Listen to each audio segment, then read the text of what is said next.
Hello everyone and welcome back. I'm Duke Silver. Today we're going to be playing some Hoard Dragon. And before we get into it, I just want to say thank you to everyone that left very supportive and reassuring comments on the community post as well as the last video. I mean, we're all very sad that that SBB is going to go away, but yeah, I'm more excited for the future than I was even yesterday. So I appreciate all the again all the reassurance and whatnot. Yeah, a lot of great suggestions. I think the most popular one was Wild Frost, which I have picked up, so we're going to check that one out for sure. A lot of suggestions from Monster Train as well, so we might check that one out as well. And yeah, MTG is always something. It's something that I've played for around 20 years as well, so like that's also a possibility. But yeah, I'm definitely looking more looking forward to the next thing now than I was. So I appreciate you all. But yeah, let's get into this game while we still have it. So we start off with a couple Wizards Familiars. We took a lot of damage. We took a couple extra damage just from taking free rolls, just to basically like try and see better shops and get a little bit of extra stats on our Familiars. We're kind of down on units, so we did take another chunk of damage at 21 on 3.1. So we're not off to the hottest start here. I think we're just going to take this Vampire with the Jekyll's Concoction in the shop. It's going to increase the size of the Familiars, it's going to progress our Cindy, and also it's a 7/7, so 7/7 might be able to slay and kind of scale on our board here. Also plays in front of the Baby Root really well. We took our last gold for a roll there, and shows us a very good shop for us there. We get our Copium Princess, or Brave Princess Slay. So that's our first one so far, even though we bought it on 3.0, but yeah, we did get a little bit of progress at least. And yeah, we triple our Familiar, we get a hat. I mean, we had the Cindy ready to go as well. Unfortunately, no Crystal Ball there, so we did just pick up a Haunted Helm. The Haunted Helm with the pretty large Familiar already, thanks to all the damage we took. Casting spells is going to help us value trade. I mean, we're still down units, which is really awkward.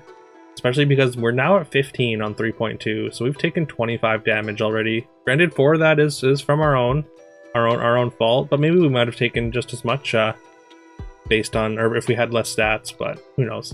Anyways, we cycle out a dwarf, and we want to lock the pair of mummies here. I mean, I don't know if the lock is necessarily correct, but also get a pretty hard matchup here against Peter Pants, but this Haunted Helm with the Familiar is just enough to value trade all the way into a tie there. So we also get a couple extra gold thanks to their pigs there. So the Haunted Helm again, Haunted Helm coming out kind of clutch here.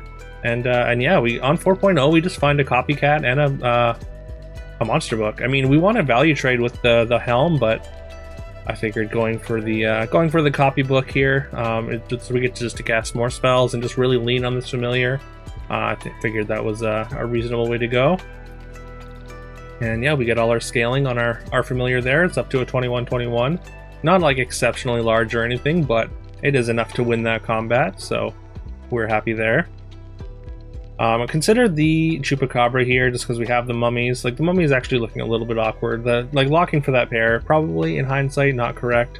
Like if we could have just found more monster books, like that would have been a lot better. But yeah, the Chupacabra with the mummies was a consideration, but it competes for the first attack in both the front and back rows, and also it's not even bigger than the Vampire, so we just decided to forego it there. We do need to improve our board though, so I think we're just going to take this Amy. We're going to replace this Brave Princess. We're going to cast a Blessing of Athena, just get some extra stats on board as well as it casts a spell. And then yeah, now we find a Gingerbread Knight, and we're just going to sell down. We don't get like a huge boost from it, but I think it's still worth going for the +4/+4 basically there. I mean, keeping the mummy triple or mummy pair is maybe a little bit greedy. Like, it's possible the Vampire was just a better keep there. Amy gets a few shots there, so, and again, thanks to those Amy shots, we do manage to find ourselves in another tie, which is fine. I mean, we're not winning combats, but we are making do, and we're not taking damage. So that's really the most important part. And also, we have a ghost fight now, so. And hey, there's another monster book. We're just going to cast our Hermes Beans here as it's a free spell. We want to buy this monster book this turn. It's just a matter of what to sell. And honestly, we should probably sell the mummy pair, but once again, I keep one of the mummies and I sell the Amy, because I mean it replaces the Amy as position-wise, but the position 3 Amy, while it doesn't really get to attack very often, it's probably just better than keeping the other mummy. I mean, we get a couple Blessing of Athenas though off of our monster books this turn, which makes it turns the mummy from a 4-2 into a 6-4, which definitely a more relevant stat line. So.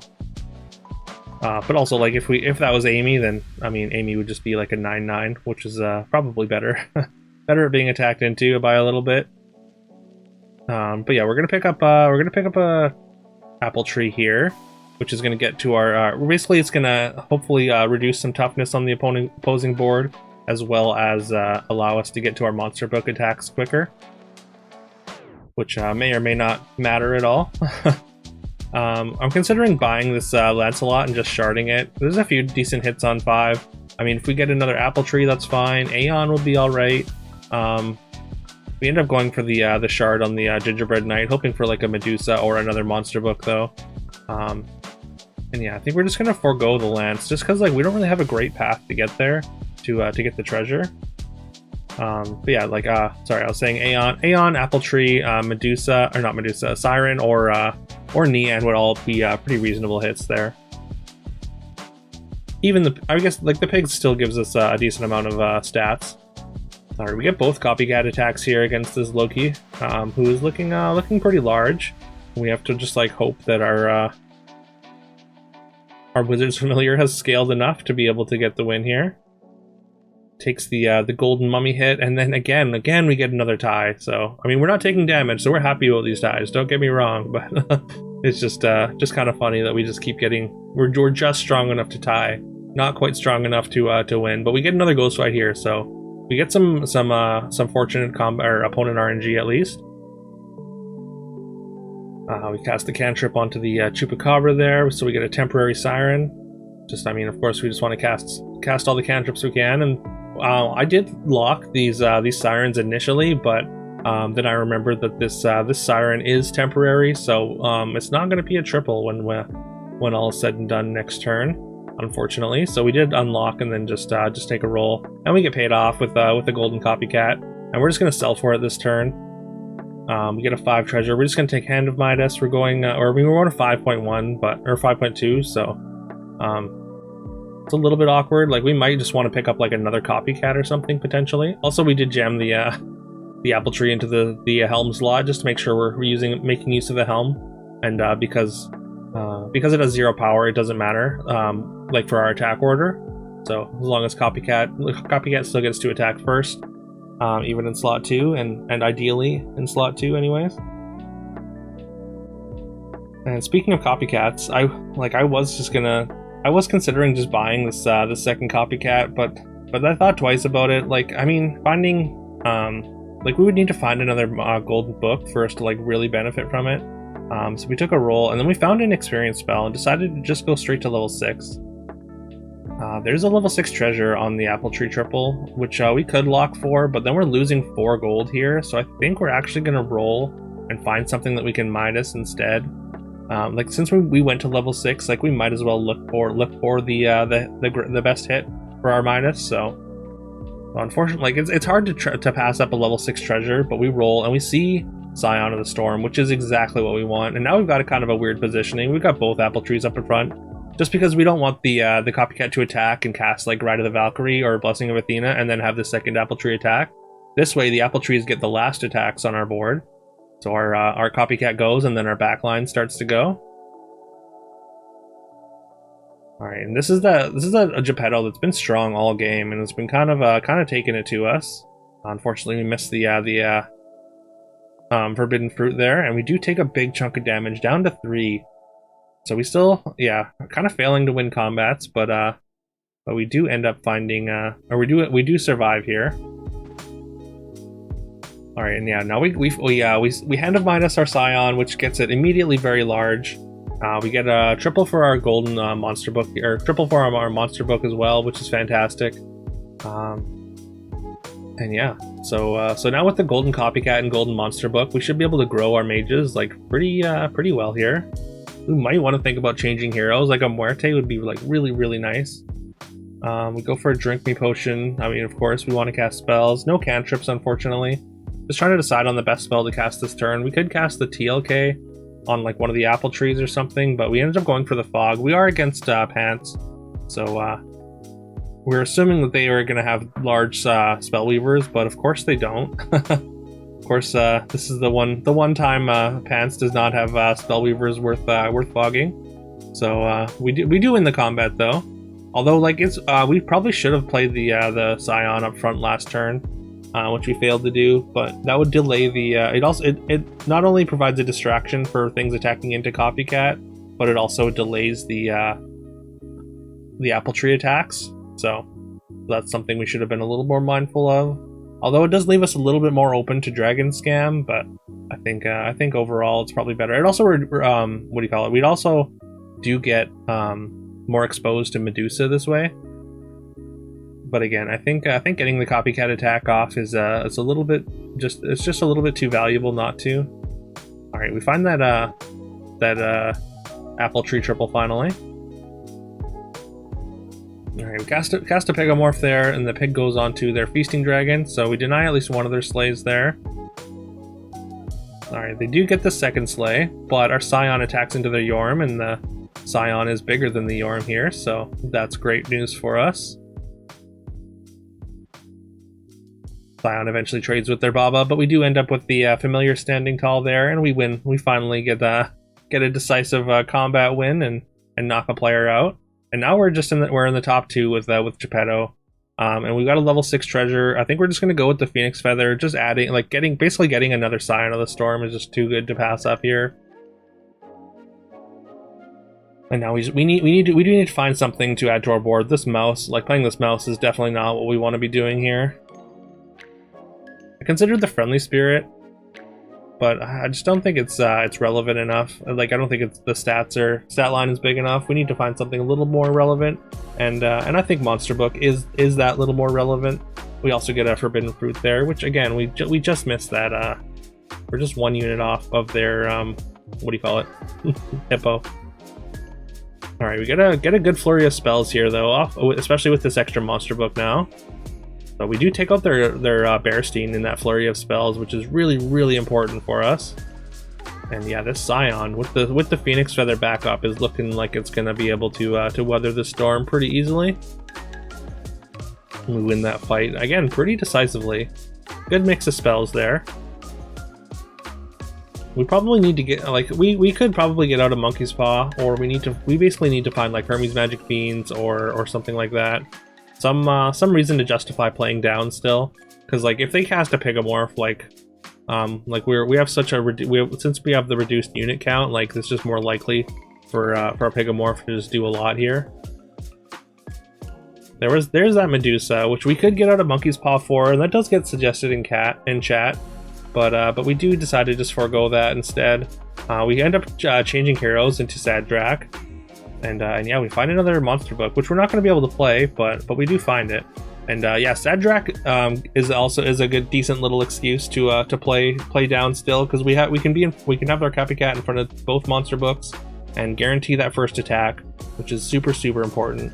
We Pegomorph their unupgraded Bearstein there. I mean, it's not the one we want to Pegomorph necessarily, but it still does reduce stats by at least some. Alright, smite the pig scam token there, and we do attack into the Bearstein before their Croc can pop out their big pigs, which is fantastic. I mean, I don't think we popped the Phoenix Feather at this point, so like I think we were going to be able to outstat them either way, but yeah, it's still nice to take out the Bearstein first, of course. And yeah, now we just really need to find a Piggo or a Croc. A Croc would be really good on this board. So if we can Croc the Scion, then we can put the Croc behind the Copycat, and since we're guaranteed our first attack, like just being able to pop out extra golden Scions, just is very good. We do find a Knighthood with 10 gold left exactly, and we're just gonna fire it off onto the Monster Book. So we just have 2 golden Monster Books behind our golden Copycat, and we're just gonna let let RNGesus take the wheel and and see if we can scam these Bearsteins with our spells. And there goes the unupgraded Bearstein once again. So we don't scam the golden Bearstein with that first flurry of spells, nor with our second monster book. But our second monster book behind the copycat after attacking does hit a Pigomorph on their Croc, preventing any summons and just completely neutering the rest of their board. And once again, we didn't even pop. I don't think we popped our Phoenix Feathers, so we still had stats. We still had stats remaining. So, but yeah, this one was a lot of fun. I mean, these are the kinds of games that I'm really gonna miss for Storybook Brawl. Like these copycat builds have always been a ton of fun, and they're hard. It's hard to get them to really come together, but the fact that they're just so like off the wall and kind of silly sometimes is just a ton of fun. But yeah, let me know if you enjoyed this. Please leave a like, comment, subscribe, do all that fun stuff that helps the algorithm. I would very, very much appreciate that. And yeah, we've just got a few more days of Storybook Brawl videos. I think my last one will be May 1st, and then I may take a couple days off of just like YouTube uploads and see if I can like maybe I'll put together like a just like a sort of a time, like not really a time lapse, I guess, but I was thinking about just going through and like picking out like just different downloading like some of my old videos and putting together sort of a little compilation of sort of the history of my channel and Storybook Brawl. So let me know if you'd like to see that. That'll be definitely a bigger project than just like one of my daily uploads, I assume. But yeah, that was an idea that I had, and someone else also thought it was a great idea in chat. And yeah. Anyways, as always, I hope you all have a great rest of your day. And yeah, I will see you tomorrow. And just for the record, I will be streaming Storybook Brawl until the server is shut down as well. So we're going to be playing SBB every day on stream up until May 1st. So you can catch me over there on my Twitch. And yeah. Anyways, again, I hope you all have a great rest of your day, and I'll see you tomorrow. Bye-bye.